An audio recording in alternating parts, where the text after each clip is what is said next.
이 펌프에 의한 어떤 이제 즉각적인 이 볼륨의 주입은 이제 거의 뭐 이 LV 펑션을 즉각적으로 이제 이벨리에이션 이제 할 수가 있습니다. 그래서 이 볼륨을 주게 되면 이제 보통 카디악 이제 BP라던가 이런 거는 이제 카디악 아시겠지만 BP는 카디악 아웃풋에 이제 SBR을 보통 뜻하는데 SBR이 어떤 그냥 고정이라고 가정을 했을 때 이 상수로 해서 그냥 고정이라고 가정을 했을 때 카디악 아웃풋이 증가를 한다. 그럼 볼륨 자체가 증가를 한다. 그러면 이 BP는 이제 상승을 하게 되는 이제 이런 어떤 연관성을 가지게 되는데 항상 이제 볼륨이 이제 펌프를 통해서 이제 볼륨이 심장 안으로 이제 인퓨전이 되었을 때는 이 LB의 펑션을 이제 이벨리에이션을 할 수가 있어야 됩니다. 만약에 증가를 한다면 이제 심장에서 이제 스탈링 메커니즘에 의해서 이 볼륨의 최적이 늘어났기 때문에 더 늘어나고 그럼 더 많이 내보내줘야 되는 이제 이런 어떤 자동적인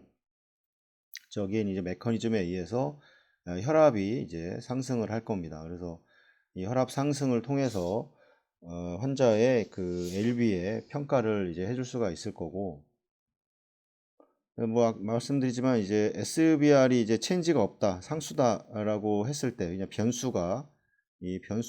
변수로 해서 제외를 시켜 버리고 봤을 때는 BP는 이제 이 카디악 아웃풋이 되는 겁니다. 그래서 카디악 아웃풋이 이제 볼륨 최적에 의해서 늘어날 수도 있기 때문에 이게 늘어났다고 하면 BP도 같이 상승을 해야 되는데 만약에 이 카디악 아웃풋 자체가 늘어났는데 이 BP가 더 떨어진다거나 아니 뭐 이런 식의 그냥 유지를 하고 있다거나 이런 식의 이제 문제가 됐을 때는 이제 심장 기능 자체가 이제 문제가 있는 겁니다. 그래서 이 부분에 대해서 좀 간단하게 좀 이해를 할 필요가 있습니다. 볼륨을 주면 혈압이 올라가는 게 이제 보통은 정상입니다. 근데 그렇지 않다면 심장 기능에 대해서 조금 더 확인을 해봐야 되겠구나 뭐 이런 생각을 하시면 될 것 같습니다.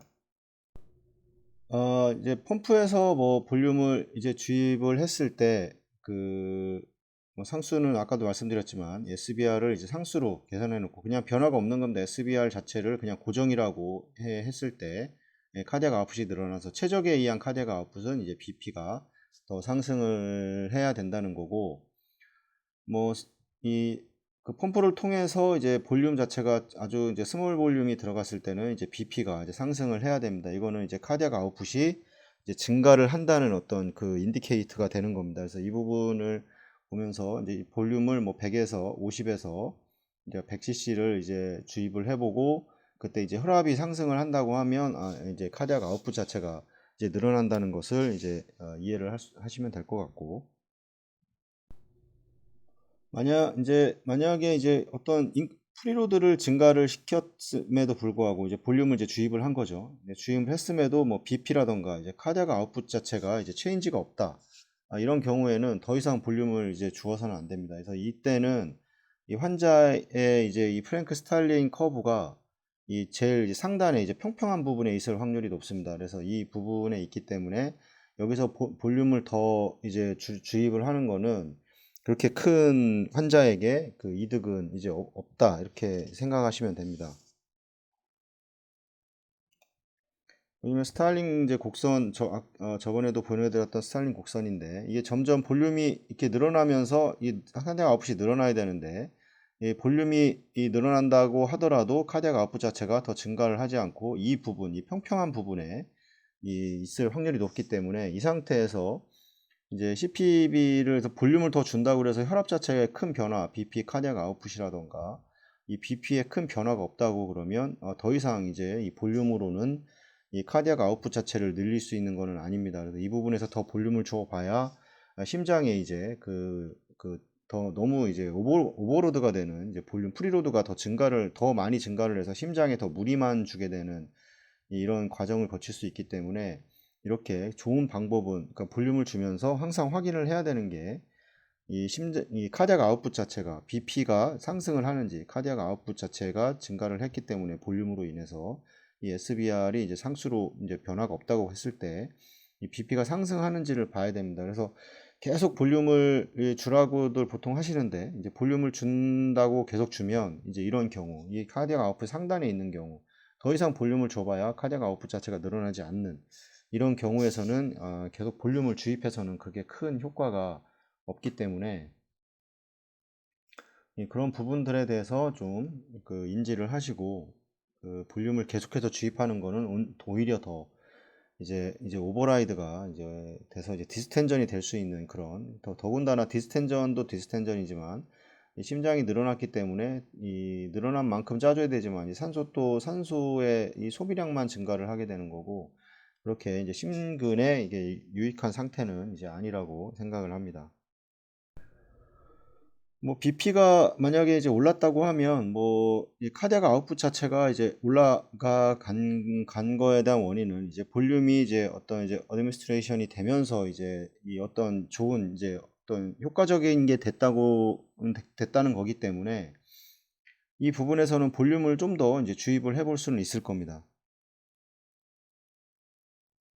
그래서 볼륨을 더 주입해서 뭐 도움을 더 받을 수가 있을 거라 생각을 하고 하지만 아까도 말씀드렸지만 BP는 이제 카디악 아웃풋에서 이제 SBR인데 이게 이제 카디악 아웃풋이 증가를 하면 얘가 올라가야 돼. 만약에 떨어진다. 뭐 이러면 이제 이건 또 문제가 됩니다. 그래서 만약에 ABP와 뭐 PAP를 보통 우리가 비교를 하는데 이 두 개가 같이 올라가는 거는 이게 볼륨 자체가 늘어난 겁니다. 그래서 이 두 개가 동시에 상승을 한다. 근데 만약에 ABP가 올라가지 않고 정체되는데 EM은 올라갈 수도 있습니다. 그러면 이건 좋지가 않습니다. ABP와 PAP는 이게 계속 이렇게 둘이 만나면 안 됩니다. 수치가 얘는 떨어지고 얘는 올라가고 이런 식으로 되면 안 되고 같이 올라가는 거는 이제 볼륨에 대한 어떤 그런 영향일 확률이 높고 같이 떨어지는 것도 마찬가지로 이제 볼륨에 대한 영향이 큽니다. 물론 그 어떤 이제 또 이노트로픽스라던가 아이노트로픽스라던가 어떤 약물에 대한 영향도 있겠지만 이 펌프 이제 중에 이제 볼륨에 가장 영향을 많이 받기 때문에 이런 부분도 이해를 하시고 항상 모니터를 보면서 꼭 혈압이 올라가는지 뭐 PAP도 같이 봐요. 당연히 이제 BP만 보는 게 아니고 BP라는 거는 뭐 ABP도 있지만 PAP도 있습니다. 풀마 아테리 프레셔도 당연히 있는 거고 그래서 이 부분을 동시에 비교를 해야 되지 단지 ABP만 가지고 확인을 해서는 안 됩니다. BP를 주고 어느 정도 또 유지를 해야 되는데 ABP를 주고 어느 순간적으로 이동을 했다가 다시 뚝 떨어진다던가 뭐 이런 경우에도 또 문제가 될 수 있습니다. 그래서 이런 부분들을 이제 심장이 정상 상태가 아닙니다. 심장 수술을 받으신 분들은 그 다음에 또 체외순환이라는 아주 특수한 어떤 환경을 한번 경험을 했기 때문에 거기에서 이제 그런 그 발생되는 어떤 효과가 뭐가 있을지는 뭐 아직도 잘 모르는 거고 이런 부분에 대해서 이 ABP와 PAP 그 다음에 당연히 CBP도 당연히 봐야 되겠죠. 이건 이제 RA 압력을 보통 나타내는 거지만 그러니까 이 BP라고 하는 거는 단순히 ABP만을 얘기하는 게 아닙니다. 모든 혈압을 다 동시에 확인을 해야 되고 이런 이제 어떤 방법을 통해서 이제 CPB 후에 이제 어떤 적정한 프리로드를 이제 타이트레이트 할 수 있을 겁니다. 어느 정도의 볼륨이 이 환자에게 적정할 것이냐 이제 이런 것들을 이제 타이트레이트를 할 수가 있을 겁니다. 당연히 이제 뭐 제일 중요한 건 이제 T가 도움이 될 수 있을 겁니다. T를 보면 이제 심장의 뭐 이젝션 프랙션이라는 거 이거 다 알 수가 있으니까 RB 사이즈라던가 아니면 뭐 이제 볼륨 주입으로 인한 어떤 펑션 이런 것들을 알 수가 있기 때문에 이 T는 상당히 좀 가장 중요한 그 이제 시각적으로 바로 볼 수 있기 때문에 이런 부분에 대해서 더 정확한 이 타이트레이트를 이제 할 수 있지 않을까 이렇게 생각을 합니다.